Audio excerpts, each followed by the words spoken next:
பரிசுத்த ஆவியானவர் மிக உன்னதமானவரை பற்றி பேசுகிறேன். அந்த ஆவியானவர் இந்த இடத்துல இருக்கா. அந்த பரிசுத்தான இந்த இடத்துல அசைவாடா. அந்த பரிசுத்தாவியவர் எனக்குள்ள இங்க பத்திரமாக்கா. பரிசுத்தாவின் இன்னைக்கு உங்களுக்குள்ள பத்திரமாக்கா. இந்த பரிசுத்தாவியானவருக்கு பகிர்ந்து பேசுபவர், மீடியேட்டர், மத்தியஸ்தர் என்று சொல்வாங்க. பரிசுத்த ஆவியானவர் நமக்குள்ள இருக்கா. அவர் வெளியில் இல்லை, நமக்குள்ள இருக்கா. இந்த பரிசுத்த ஆவியானவருக்கு மீடியேட்டர், மத்தியஸ்தர்னு சொல்லுவாங்க. இந்த பரிசுத்த ஆவியானோட ஒரு கிரிகை, இன்னொரு கிரிகை தான் நமக்கு பகிர்ந்து பேசும் வேலை செய்வது. மத்தியஸ்தரா எங்க வாழ்க்கையில் இருப்பது.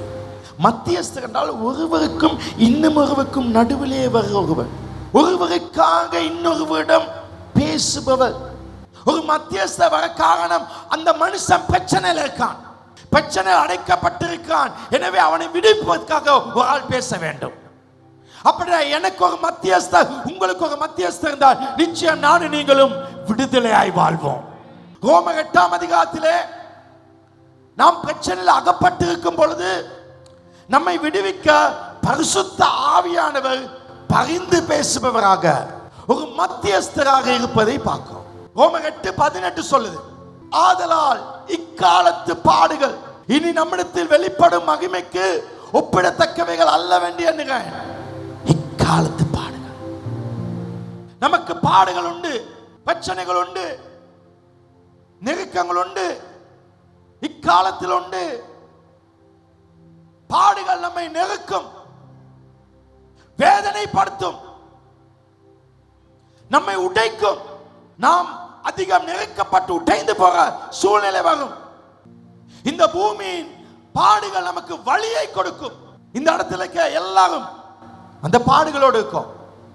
நான் கடவுளுக்குள்ளே வேல் கொண்டிருக்கேன், காலையில் எழுந்து ஜெபிக்கிறேன், நிறைய பாட்டு படிப்பேன், நான் கண்மலை மேல தோண்டப்பட்ட ஒரு வீடு போல இருக்கிறேன், நான் கிறிஸ்துவுக்குள் இருக்கேன்.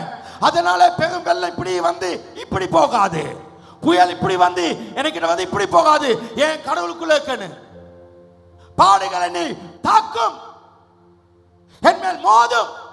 எனவே பிரச்சனை உண்டு, உலகத்தில் உங்களுக்கு உபத்திரவம் உண்டு, பிரச்சனை இருக்கு, பாடு உண்டுன்னு தெரிந்து வாழ்வதுதான் வெற்றி வாழ்க்கை. என் வாழ்க்கையில நான் யார் இடத்திலும் அன்பை எதிர்பார்க்க மாட்டேன். ஏன்னா ஆண்டவனுக்கு சொன்னது அன்பை கொடுன்னு. நான் நிறைய அன்பை கொடுக்கிறேன், கொடுத்து கொடுத்து கொடுத்து ஒரு ஆள் என்னை ஏமாத்தி போயிட்டாங்கன்னா எனக்கு பிரச்சனை இல்லை, என் வேலை அன்பு கொடுக்க மட்டும்தான். ஏன்னா எனக்கிட்ட அன்பு நிறைய இருக்கு. ரோமர் 5:5 அவருடைய அன்பு ஊற்றப்பட்டு இருக்குது. அன்பை கொடுக்கிறது மட்டும்தான் வேலைன்னு தெரிஞ்சா அன்பு கிடைக்காத நேரத்தில் சோர்ந்து போக மாட்டேன். பைபிள் சொல்லுது அன்பு கூறுன்னு தான் தவிர அன்பை எதிர்ப்பாங்கன்னு சொல்லவில்லை. அன்பை கொடுத்து கொண்டு என்னை நான் உடைய மாட்டேன்.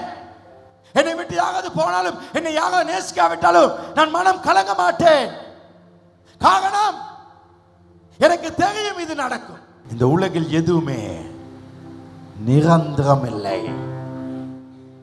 நிரந்தரம் நிரந்தரம் நீரே, அவ மட்டும்தான். எல்லாம் அழியும். உலகமெல்லாம் மாயை ஐயா, உம்மன் ஒன்றே மாறாதையா, மாறாதையா. உலகமெல்லாம் மாயை ஐயா, உம்மன் ஒன்றே மாறாதையா, மாறாதையா. என் தேவனே, என் இயேசுவே, உம்மையே நேசிக்கிறேன். உங்களை மட்டும் நேசிக்கப்பா. உங்க அன்பு எனக்கு இருந்தா போதும். இதான் லைஃப். பிரச்சனை இருக்கு, போராட்டம் உண்டு, இழப்புகள் உண்டு, ரோமர் 8:20 அடுத்த வசனம் பார்க்கணும். 8:20 இருப்பாங்க. ஆகையால் நமக்கு தெரிந்திருக்கப்படி, தெரியும், எனக்கு தெரியும், நீ எனக்கு இப்படி செய்வான்னு தெரியும், அவன் எனக்கு இப்படி செய்வான்னு தெரியும், அவன் எனக்கு இப்படி செய்வானே, ஐ நோ. இதுவரை சர்வ சிஸ்டம் ஏகமாய் தவித்து பிரசவ வேதனை, முழு உலகமே பிரசவ வேதனை, பிரசவ வேதனை, கர்ப்ப வேதனை. பிரசவ வேதனை என்றால் ஒரு குழந்தை பெறும் பொழுது அந்த லேபர் ரூம்ல வாழ்வா சாவா என்ற ஒரு போராட்டம். 2 உயிர்களை எதுக்க வெளிவருமோ, 2 போகுமோ, ஒன்று இருக்குமோ, ஒன்று கிடைக்குமோ கிடைக்காதோ தெரியாத சூழ்நிலை. முழு உலகமே, வேதம் சொல்லுது, சர்வ சிருஷ்டியே வேதனையிலே தவிக்குது. நமக்கு தெரிந்தபடி இதுவரைக்கும், இன்றைக்கு வரைக்கும் சர்வ சிருஷ்டி ஏகமாய் தவித்து, உனக்கு மட்டும் இல்ல பிரச்சனை, இந்த உலகத்துக்கு பூமிக்கே பிரச்சனை. பிரசவ வேதனை பயங்கரமானது, உயிர் போவது போல. இது மனிதனுக்கு மட்டுமல்ல, சர்வ சிருஷ்டிக்கும். சர்வ சிருஷ்டி. கடலுக்கு பிரசவ வேதனை, சுனாமி, அதன் தாக்கம் அதால் முடியவில்லை. சுனாமியாய் வந்தது, பூமி அதிர்ச்சி, அதுக்கு தாங்க முடியவில்லை. செல்சியஸ் மாறியது, பூமி அதிர்ச்சி, காற்றுக்கு தாங்க முடியவில்லை. கொரோனா மனிதர்களை அழித்து போட்டது. மண் சரிவுகள், வெள்ளத்தினால் அழிவுகள், அக்கினியினால் அழிவுகள், இவை அனைத்தும் ஒரு நிகழ்ச்சி அல்ல, இவை அத்தனையும் பிரசவ வேதனை. பிரசவ வேதனை. பிரசவ வேதனை என்றால் வலி. நாம் வாழும் உலகம் பிரசவ வேதனை படுது. ஒரு பெண் பிரசவ வேதனை பொழுது அவள் வேதனைப்படுவாள். ஆனா ஒன்று, ஒரு புது காரியம் வெளிப்படும். அப்படி என்றால் நீயும் நானும் படுகிற ஒவ்வொரு வேதனைகளும் புதிய காரியத்தை கொடுக்கும். இந்த காலையில் எப்படிப்பட்ட பிரச்சனையாக இருந்தாலும் நீ தெரிஞ்சுக்கொள்ளணும், ஒவ்வொரு பிரச்சனையும் ஒவ்வொரு ஆசீர்வாதத்தை கொடுக்கும். சோதனை சகிக்கிற மனிதன் அவன் பாக்கியவான். பாடுகள் சகித்தால் பரமனின் வருகையில் கூட சென்றிடலாம், பாடி மகிழ்ந்திடலாம். ஒவ்வொரு பாடும் ஒவ்வொரு ஆசீர்வாதம், ஒவ்வொரு பாடும் ஒவ்வொரு ஆசீர்வாதம். பிரசவ வேதனை, பிரசவ வேதனை. ஒரு பெண் ஒரு பிரசவ வேதனை பொழுது ஒரு புதிய காரியத்தை பெறுவார். உலகத்தில் எவ்வளவுதான் கோடிக்கணக்கு சொத்து இருந்து, வீடு இருந்து, காணி இருந்து, 10 வாகனத்தை வச்சு, பெரிய கம்பெனி வச்சு நடத்தினாலும் ஒரு குழந்தை இல்லைன்னா என்ன சொல்லுவாங்க? எல்லாத்தையும் வித்தாவது எனக்கு குழந்தை வேணும், ஏன்னா அதுதான் மேன்மையானது. ஆமாவா இல்லையா? அப்படி என்றால் நீ படுகிற வேதனை தான் உலகத்தில் எல்லாத்தையும் விட பெரிய ஒரு நன்மையை தரப்போகுது. நீ இந்த காலையில் ஏதோ ஒரு பிரச்சனையில் இருக்காய், நீ வெளியில் அழகா இருக்கலாம், ஆனால் பெரிய ஒரு பிரச்சனை இருக்காய். அந்த பிரச்சனை தான் உன் வாழ்க்கையை தலைகீழாக மாற்ற போகிறது. நீயா இருப்பதில்லை. கர்த்தர் உன்னை இந்த பிப்ரவரி மாதத்திலே உன்னை கர்ப்பம் தரிக்க வைத்து உன் வாழ்க்கையில பிரசவ வேதனை கொடுத்து ஒரு மகிமையான காரியத்தை வெளிப்பட செய்ய போகிறார். ஹalleluya. Come on church, நீ நம்பிக்கையோடு இரு. இந்த பிரச்சனை எனக்கு ஒரு பெரிய புதிய காரியத்தை கொடுக்கும்.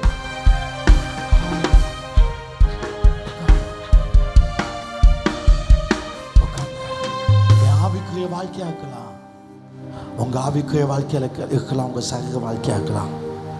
நீங்க வேதனைகளை சந்தித்தால் மட்டும்தான் புதிய காரியத்தை அடைய முடியும்.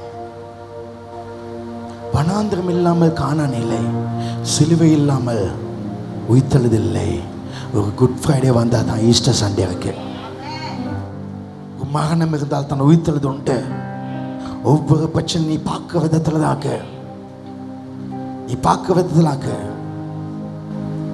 அந்த வசனம் சொல்லுது, நமக்கு தெரிந்துக்கப்படி இதுவரை சர்வ சிருஷ்டி ஏகமாய் தவிர்த்து பிரசவ வேதனை.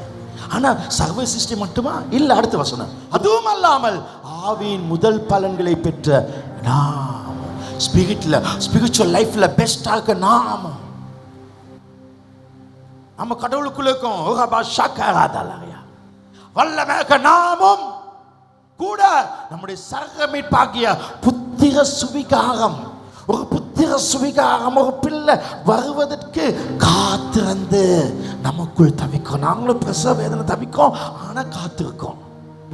ஏதோ நல்லது நடக்க போகுது, இந்த பிரச்சனை ஏதோ நல்லது நடக்க போகுது, இந்த போராட்டத்தில் ஏதோ நல்லது நடக்க போகுது, நான் பிரசவ வேதனை தவிக்கிறேன், ஏதோ நல்லது நடக்க போகுது. இந்த காலையில் நீ போகலாத பிரச்சனை வந்திருக்காய், வியாதியோடு வந்திருக்காய், மனிதர்கள் நிமித்தம் அதிருப்தி, உன் வாழ்க்கையில மனிதர்கள் ஏன் இப்படி செஞ்சான ஒரு வெறுப்புல நீ இருக்காய். நீ எதிர்பார்த்தது நடக்கவில்லை, நீ எதிர்பார்த்தது வாழ்க்கை இல்லை, உன்னை கனவு கலைக்கப்பட்டிருக்கும். இவர்கள் அத்தனையும் உன் ஆத்மாவை கொள்ளும். இந்த பிரச்சனை, குடும்ப பிரச்சனை, வாழ்க்கை பிரச்சனை எல்லாம் உங்களை குத்தும். ஒவ்வொரு வாழ்க்கையில் எவ்வளோ பிரச்சனைக்கு ஒரு பிரசவ வேதனை இருக்கீங்க. பிரச்சனை மனிதன் யார்? ஆனால் இந்த பிரச்சனை எப்படி ஜெயிப்பது? உங்க ஆத்மா குழம்பி இருக்கும் போது வேதனையில குத்தப்படுவீங்க. ஆனா பைபிள் சொல்லுது, இந்த வேதனை போது, இந்த பைபிள் இப்படி பேசிக்கொண்டு வந்துருப்பாங்க, ஆவியானவரை பத்தி பேசுது. அப்போ இந்த வேதனைக்கும் பிரசவ வேதனைக்கும் உயிர் போக வலிக்கும் ஆவியானுக்கு என்ன சம்பந்தம்? அதாவது உங்க ஆத்மா குழம்பி இருக்கும் பொழுது அந்த நேரத்தில் உங்களை டேக் கேர் பண்ணுவது, உங்களை பார்த்து கொள்வது பரிசுத்த ஆவியானவர். அந்த டைம்ல வந்து ஜாயிண்ட் ஆவா. உங்களுக்கு இப்படிப்பட்ட சூழ்நிலை உங்களுக்குள்ளிருந்து ஒருவர் செயல்படுவார். அப்படின்னா எனக்கு பிரச்சனை வர நேரத்துல எல்லாம் ஆவியான என்னோடு சேர்ந்து கொள்ளா. அது எத்தனை மகிமை, அது எத்தனை மகிமை. ரோமர் 8:23 சொல்லுது, அதுவும் அல்லாமல் ஆவியின் முதல் பரிசுத்த ஆவியானவர். புத்திர சுவிகாரம் வருவது காத்திருந்து ஏதோ நடக்க போகுது. இந்த மாதம் யாராவது பிரச்சனை ரொம்ப வலி அதிகமாக இருந்தால் நான் சொல்றேன், இந்த பிப்ரவரி 28க்குள்ள உன் வாழ்க்கையில ஒரு பெரிய நன்மை வரப்போகுது. நான் தீர்க்கதரிசனமா சொல்லுறேன், உங்க லைஃப்ல இதுவரை பார்க்காத ஒரு பணத்தொகையை நீங்க தொட போறீங்க. இதுவரை பார்க்காத ஒரு பணத்தொகையை நீங்க தொட போறீங்க. எப்படி நடக்கும், ஏது நடக்கும் தெரியாது, ஆனா கர்த்தர் சொல்லுறாரு, இதுவரை நீ பார்க்காத ஒரு பணத்தை நீ தொடுவா.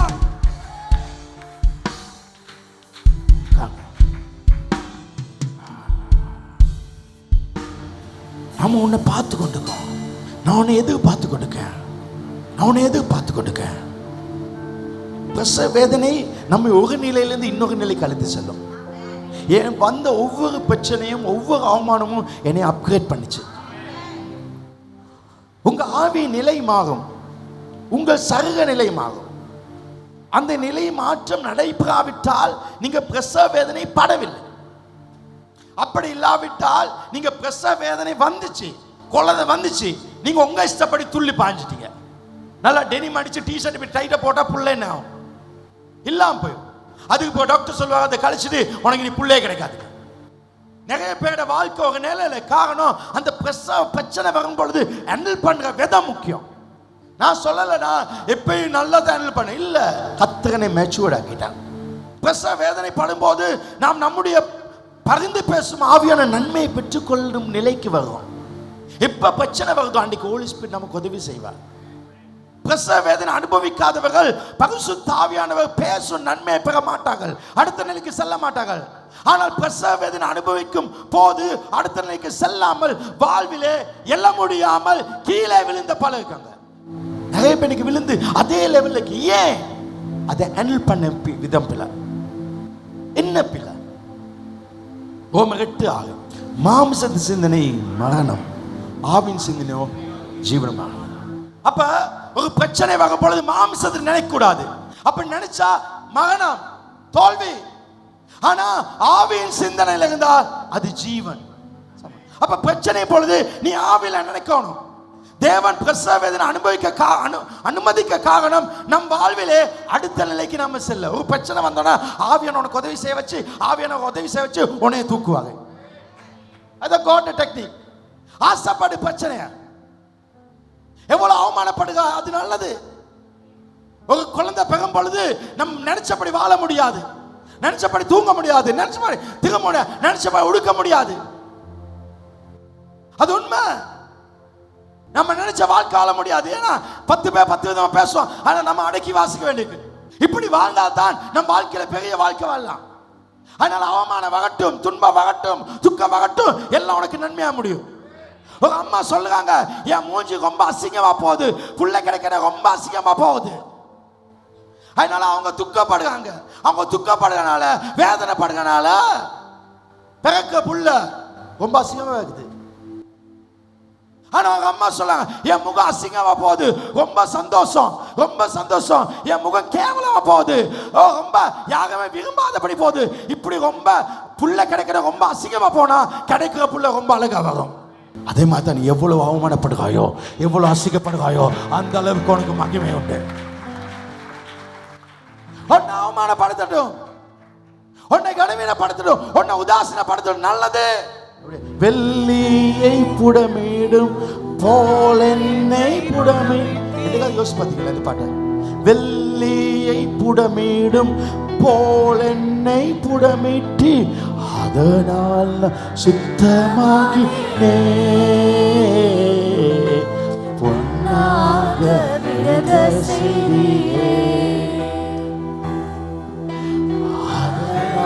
நான் சுத்தமாகி பொன்னாக விளங்க செய்தி. இந்த பாட்டு பாருங்க, இது புதுமை படிக்கிறத விளங்குது. வெள்ளியை புடமிடும் போல் என்னை புடமிட்டு அதனால் நான் சுத்தமான, இதனால புடமிட்டனால பொன்னாக விளங்க. அப்ப உன்னை புடமிட நெருப்புல விடு, அப்ப நீ பொன்னாமாவா. கமான், வெள்ளி பொன்னாமாவா. யோசிச்சு பாத்தீங்களா? வெள்ளிய புடமிட்டா வெள்ளி தான் வாங்கணும். ஆனா வாழ்க்கையில வெள்ளியாக்க நீ பிரச்சனைக்கு முகம் கொடுத்தால் நீ பொன்னாய் ஆகுவாய். ஆமா, பாட்டை எழுதினவன் கூட யோசித்துக்க மாட்டான். ஆனா ஆண்டவர் இந்த பாட்டை கொடுத்துக்கனால கர்த்தருடைய வார்த்தை, நீ வெள்ளியா இருக்கலாம், ஆனா பிரச்சனைகள் உண்டு. இந்த மாசம் நிறைய பேர் பொன்னாக விளங்க, நிறைய பேர் உயர்வு வரப்போகுது, நிறைய பேருக்கு நன்மை வரப்போகுது. நீங்க கஷ்டப்பட்ட வாழ்க்கை நீ வாழ மாட்டீங்க, உங்க வாழ்க்கை மகிமை ஆக்க போகுது. Jesus saves. நீ எங்கேயோ போறா, உன் வாழ்க்கை மகிமையா இருக்கும். பைபிள் என்ன சொல்லுதுன்னா, மாம்ச சிந்தனை மரணம், ஆவின் சிந்தனை ஜீவன். அப்ப உங்க சிந்தனை முக்கியம். உங்க வாழ்க்கையில் ஒரு பிரச்சனை வந்தோன்னா, ஏன் இந்த பிரச்சனை தொடர்ந்து இருக்குன்னா, நீங்க ஆவில பார்க்கல. உங்க வாழ்க்கையில ஆவில பார்க்கணும். ஒரு தாய் பிரசவ வேதனை பொழுது அவளுக்கு என்ன, அது வலி, வலி, இங்கிட்டு திரும்பும் இங்கிட்டு திரும்பும், தூங்க முடியாது. ஆனா அது ஒரு துணி எடுத்து வெட்டி தச்சு கொண்டிருக்கும். எனக்கு ஒரு அழகான புள்ள வரப்போகுது, அந்த புள்ளைக்கு இப்படி வச்சு, அந்த புள்ளை இப்படி செஞ்சு நான் இங்கெல்லாம் கூட்டி போவேன், அது இப்படி தோல்ல வச்சுக்கொள்வேன்னு. அது எதை பார்க்கும்? புள்ளைய பார்க்கும், வேதனையை பார்க்காது. நீ பிரச்சனையை பார்க்காம, இந்த பிரச்சனைல எனக்கு இப்படி ஒன்று கிடைக்க போகுது, ஓ அந்த பிரச்சனை இந்த வல்லமே நடக்க போகுது. ரோமர் 8:26. அந்தபடியே ஆவியானவரும் நமது பலவீனங்களில் நமக்கு உதவி செய்கிறார். என் வாழ்க்கையில பிரச்சனை வரும் பொழுது, நெருக்கங்கள் வரும் பொழுது ஒருவர் வந்து எனக்கு உதவி செய்வார். என்னை ஊரே எதிர்த்தாலும், உலகே பகைத்தாலும், யாருமே என்னோடு கூட இல்லாம போற இடத்துல ஐயோ நான் சோர்ந்து போக மாட்டேன். ஏன்னா நான் ரொம்ப உற்சாகமா போறேன். இதுவரை என்னோடு இருந்தவர்களை விட எனக்கு ஒரு வல்லமையான ஒருவர் எனக்கிட்ட வர போகிறார். ஓ, நான் வித்தியாசமாய் மாற போகிறேன். பரலோகம் என்னை தொட போகிறது. ஆவியானவர் என்னோடு சேர போகிறார். ஆமே. பிரச்சனையில, பலவீனத்துல, உடைக்கப்படுற நேரத்துல, சோர்ந்து போனதுல என்ன செய்வேன் என்று தெரியாத பொழுது அவர் வருவார், அவர் வருவார். ஹல்லேலூயா. அவன் பிரச்சனை வந்து சோர்ந்து போனதுல அவர் வருவார். ஹல்லேலூயா. நான் மகன்களின் பள்ளத்தாக்கில் நடந்தாலும் நான் பொல்லாப்புக்கு பயப்படேன். ஏன்னா அவர் என்னோடு கூட இருக்கா. அவர் என்னோடு இருக்கப்படியால் என் பாத்திரம் நிரம்பி வழியும். அப்ப பிரச்சனை நான் நினைக்கிறத முக்கியம். நல்ல கவனிங்க. அப்ப அந்தபடி ஆவியான பலவீனங்கள் நமக்கு உதவி செய்கிறார். அவர் உதவி செய்கிறார். அடுத்த அதே 26 வசனம், நாம் ஏற்றபடி வேண்டிக் கொள்வது என்னென்று அறியாமல் இருக்கப்படியால் ஆவியான வாக்கு கடங்க பெருமூச்சோடு நமக்காக ஜெபம் பண்ண. சில பிரச்சனை வந்து என்ன செய்வேன் தெரியாது. ஆனா அந்த நேரம் மைண்ட் விட்டுக்க கூடாது. அந்த நேரம் ஆவியான வந்து எங்கள்கிட்ட கடவுளே நான் பேச வைப்பா. அதாவது எனக்கு ஜெபிக்க தெரியாமல்ல, எப்படி ஜெபிக்கன்னு சொல்ல தெரியாது. சில நேரம் எல்லாம் குழப்பமாக இருக்கும், என்னதான் செய்யறதுன்னு தெரியாது. ஆனா ஆவியான வந்து ஜெபம் பண்ணுவார். எந்த அளவுக்கு உங்களுக்கு பலவீனம், உங்களால் ஜெபிக்க முடியாத அளவுக்கு பலவீனமாக்கலாம். எல்லா பக்கத்தால் நெருக்கங்கள் வரும் பொழுது எப்படி ஜெயிப்பது தெரியாது, ஜெபிக்க தெரியாமலே ஜெபிக்கிறது எப்படி தெரியாது. இப்படிப்பட்ட சூழ்நிலை உங்களுக்குள்ள இருந்து ஆவியான உங்களுக்காக ஜெபிப்பாங்க, எவ்வளோ நல்லது. அப்போ பிரச்சனை வரும் பொழுது எனக்கு ஒன்று விளங்குது, பிரச்சனை வரும் பொழுது நான் தனி அல்ல, நீ கூட இருப்பதால் எந்த குறையும் வாழ்விலே. இப்போ தைரியம், அவங்க என்னை விட்டு போனாங்க, இவங்க என்னை விட்டு போட்டாங்க, எல்லாரும் என்னை கை விட்டாங்க. அப்படி சொல்ல நேரத்தில் என் மனசு உடஞ்சி போனதில் எல்லாரும் விட ஒருவர் எனக்கிட்ட வராது, அவர் வந்தோடனே எல்லாரும் வந்துடுவாங்க. என் மைண்ட் அப்படி வருது, எங்க சிந்தனை அப்படி இருக்கு. இப்ப எனக்கு என்ன வருது, பரலோகம் என்னோட தொடர்பாது. ஏன்னா ஆவி எனக்குள்ளந்து பிதாவை பார்த்து பேச இப்ப எவன் கனெக்ட் ஆகிட்டு. எப்ப நான் வீக் ஆகணத்துல சோர்ந்து போனதுல பரலோகம் என்ன சேருது.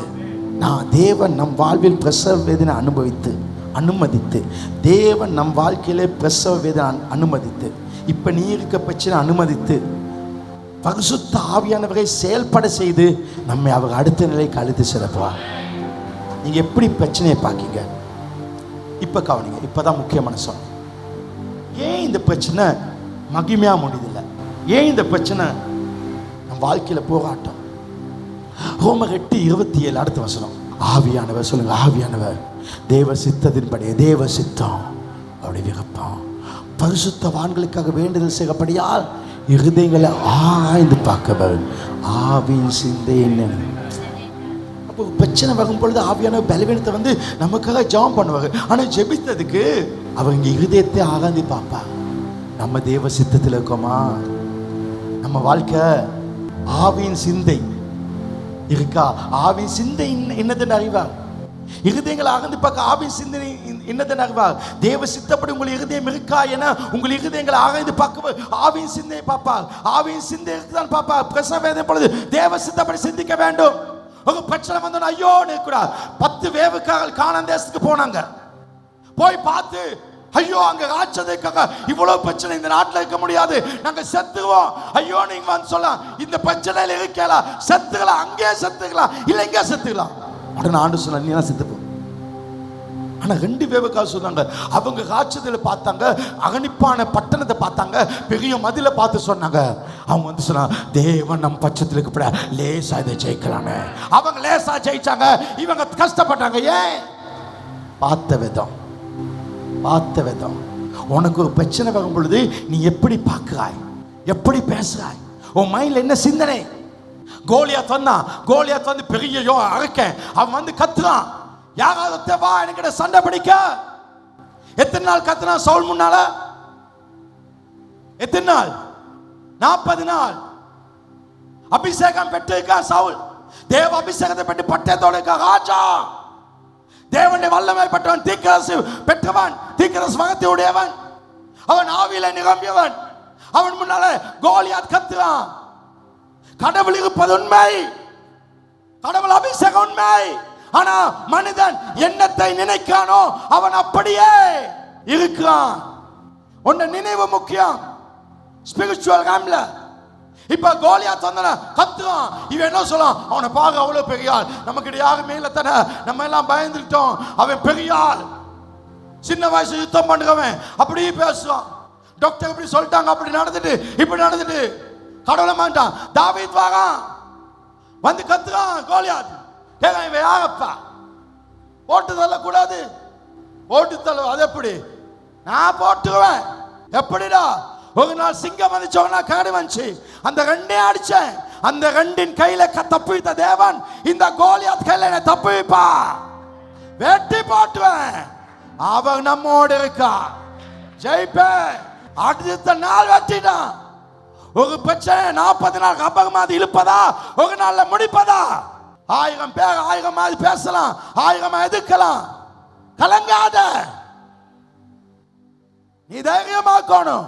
உன் படிப்புல திமிராக்காத, உன்னை ஞானத்துல திமிராக்காத, உனக்கு பணத்துல திமிராக்காத, உன்னை ஸ்பிரிச்சுவல் லைஃப்ல திமிராக்காத, உன் அந்தஸ்துல திமிராக்காத, உனக்கு வாகனம் திமிராக்காத. கடவுள் இருக்க திமிர்.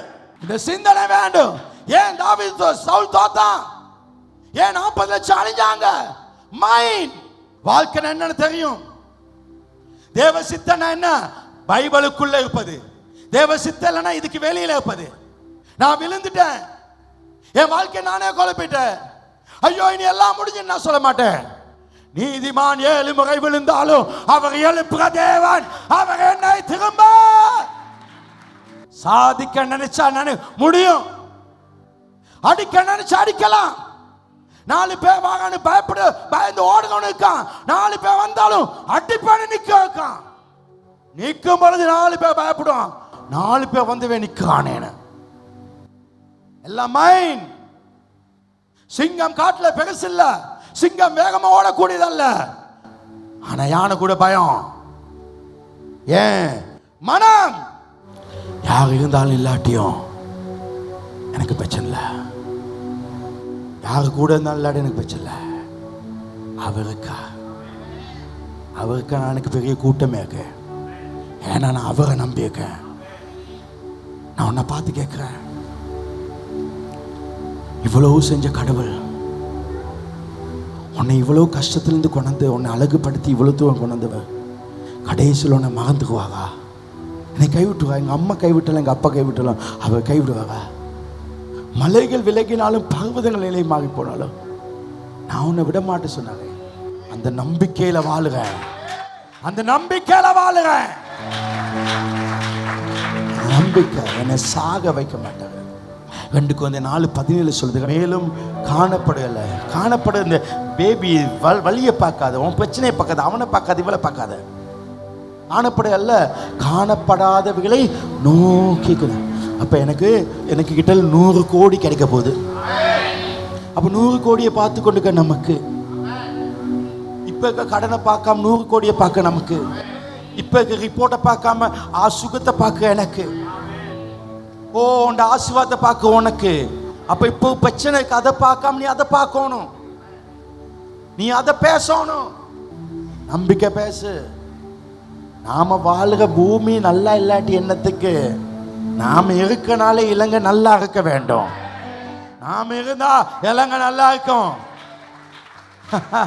நாம போனதான் இலங்கைக்கு என்ன நடக்கும் தெரியாது. நாங்க இருக்க மட்டும் கர்த்தர் எங்க நிமித்தம் அந்த பார்வோனை ஆஸ்வதித்த போல, எங்க நிமித்தம் கர்த்தர் போத்திபாவை ஆஸ்வதித்த போல கர்த்தர் எங்கனால இந்த தேசத்தை ஆஸ்வதிப்பா. அப்ப மேலும் காணப்படவில்லை, காணப்படதை நோக்கி நமக்கு அதிசீக்கிரத்தில் நீங்கும் லேசான நம்முடைய உபத்திரம் அதிக நித்திய கனமாய் கொடுக்கும். கவனிங்க, அதிசீக்கிரத்தில் நீங்கும் லேசு. அப்ப இந்த பிரச்சனை சீக்கிரம் நீங்குமா, அதிசீக்கிரம் நீங்குமா, அதிசீக்கிரம் நீங்காதா? கவனிங்க, அது நீ பார்க்கிற விதத்திலும் பேச விதத்திலும் தான். இது லேசா அல்லது பாகமா? அதனால வாழ்க்கையில அதி சீக்கிரத்தில் நீங்குமா இல்ல தொடர்ந்து இருக்குமா? நீ 40 வருஷம் சுத்த போறியா இல்ல அடுத்த நாள் காணுக்கு போறியா? 40 நாள் கோலியாத் கத்துறதை கேட்டுக்கொண்டு போறியா? ஒரே போட போறியா? நீ நினைக்கிறதுல. அப்ப பைபிள் சொல்லுது, நீங்கள் காணப்படாத நோக்கிக நமக்கு அதி சீக்கிரத்தில் நீக்கும் அதிக மகிமை வரும். பிரச்சனை வந்துச்சுன்னா பெருசா பாரு, கத்த தகப்பவாரு. வாழ்க்கை 1000 பிரச்சனை தான் சோர்ந்து போகாத. சோர்ந்து போகாதே மனமே, சோர்ந்து போகாதே, போராட சோர்ந்து போகாதே.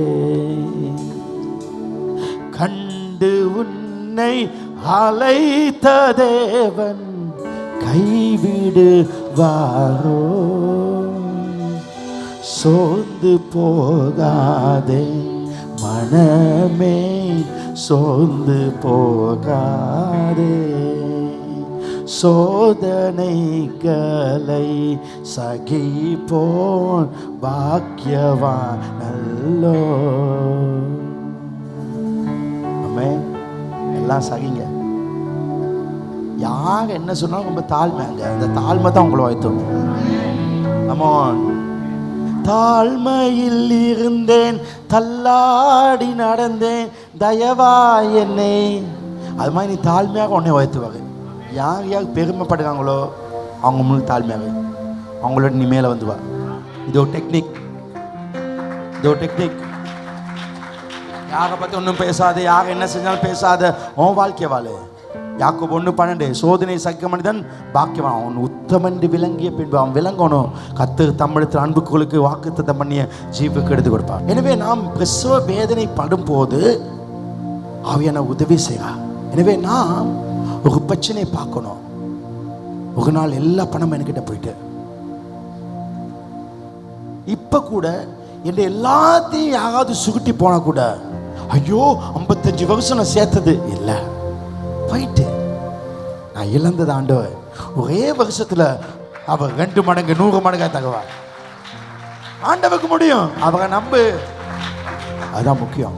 அப்ப 27ஆம் வசனம் சொல்லுது, ஆவியானவர் தேவனுடைய சித்தப்படி நம்முடைய இருதயத்தை ஆகாது என்ன தருவார். இப்ப அறிஞ்ச பின்பு ஆமா இவன் இன்னும் ஸ்பிரிட்ல தான் இருக்கான், இன்னும் ஆவியில இருக்கான், இவன் இன்னும் என்னை நேசிக்கிறான்னு தெரிஞ்ச உடனே அடுத்த வசனம் 28 அன்றையும் அவருடைய தீர்மானத்தைப்படி அழைக்கப்பட்டவளாகிய வால்டர் ராஜமணிக்கு தேவனிடத்தில் அன்புகளுக்கு, ஓ பிரதர் சிஸ்டர், உங்களுக்கு சகலமும் நன்மைக்கு ஏதுவாக நடக்கும் என்று அறிந்திருக்கோம். எந்த பிரச்சனையில நீ ஆண்டவர் எனக்கு இதை செய்வாங்க நினைச்சியோ கர்த்தர் அதை நன்மையாய் மாற்றுவார். ஓ கர்த்தர் நன்மையாய் மாற்றுவார். ஆண்டவர் நமக்கு புதிய சாட்சியை தருவார். யோபு சொல்றான், நான் முன்னால போனேன் கடவுளை காணல, பின்னால போனேன் கடவுளை பார்க்கல, வலது பக்கம் போனேன் கடவுளை காணல, இடது பக்கம் போனேன் கடவுளை காணல, நான் கடவுளை எனக்கு விளங்கல, என் பிரச்சனை பார்க்கல, ஆனா எனக்கு ஒண்ணு தெரியும், அவர் என்னோடு கூட இருக்கிறார். அவர் கடைசி நாளிலே என்னை மலைகளின் உச்சியிலே வைப்பார். யோபு 42:10 சொல்லுது, என் மீட்பர் உயிரோடு இருக்கிறார், பூமியின் கடையாந்திரத்திலிருந்து அவர் என்னை உயர்த்தி மலைகளுக்கு மேலாய் நிறுத்துவார். மிக நான் கொண்டு சொல்லுது, இதோ கடைசி நாட்கள்ல கர்த்தருடைய ஆலயமாக பர்வதங்களின் கொடுமுடியில் ஸ்தாபிக்கப்படும். ஹல்லேலூயா. பிரச்சனை நிற்கும் பொழுது ஆவியானவர் உனக்குள்ளே இயேசுவா அவர் சொல்றார், எல்லாத்தையும் நன்மையாய் மாற்றுவேன். எனக்கு கொச்சிக்காவை பச்சையா சாப்பிட முடியாது, கருவேப்பிலை பச்சையா சாப்பிட முடியாது, கோழியை பச்சையா சாப்பிட முடியாது, ஆனா கர்த்தர் எல்லா பச்சையும் எல்லா விருப்பம் இல்லாத எல்லாத்தையும் ஒன்னா போட்டு கலந்து சூடாக்கி நெருப்ப போட்டு ஒரு கொதிக்க வச்சு கொதி சொன்ன அதை கர்த்தர் எனக்கு ருசியாய் கொடுக்கிறது. உன் வாழ்க்கையை கொதிக்க கத்தனையும் கர்த்தர் உன் வாய்க்கு ருசியாக அவர் தருவார். பிரசவ வேதனை போது தேவனுக்கு நன்றி செலுத்துகிறேன், என் வழிக்காக அல்ல, தேவன் நோக்கத்துக்காக. பிரசவ வேதனை பொழுது சொல்லுவாங்க, லேபகம் இல்ல, தாயை பார்த்து புஷ் புஷ், நீ பிள்ளைய தள்ளு தள்ளு வெளிப்படும். நான் உங்களை பார்த்து சொல்றேன், இன்றைக்கு பிரசவ வேதனையா நீ ஆண்டவருக்குள்ள தள்ளி முன்னால போ, உனக்கு ஒரு மகிமை நடக்கும். ஒரே காரியம், நாம யார வணங்குறோம்? நம்ம கடவுள் பூமியில மனுஷனா வந்து நமக்காக பாடுபட்டா, நமக்காக அடிக்கப்பட்டா, அவங்க சிலுவையில் அடிச்சு காணி குத்துனாங்க, அவங்க அழைக்கப்பட்டா. அப்பொழுது கூட இயேசு என்ன சொன்னா, பிதாவே இந்த சந்தர்ப்பத்தில் என் ஆவியை உங்க கையில போடுறேன். பிதா தான் இதெல்லாம் செஞ்சாரு, பிதா தான் இதெல்லாம் அனுபவிச்சாரு, பிதா தான் இப்படிப்பட்ட ஒரு காரியத்தை செய்தாரு. பிதாவை உங்களுக்கு சித்தம் இல்லைனா சித்தனை நீக்குங்க, அவங்க நீக்காச்சு, அவர் தான் நீக்காம இந்த பிரச்சனை கொடுத்தாரு. அப்படி பிரச்சனை கொடுத்தவன் இடத்தில் கூட அவன் நம்பிக்கையோடு தன் ஆவியை கொடுக்கிறான். அவர் மரித்தார், அடக்கம் பண்ணப்பட்டார், ஆனால் அவர் திரும்ப உயிரோடு எழுந்தார். எல்லா நாமத்துக்கு விட மேலான நாமமாய் அவருடைய நாமமாகுது.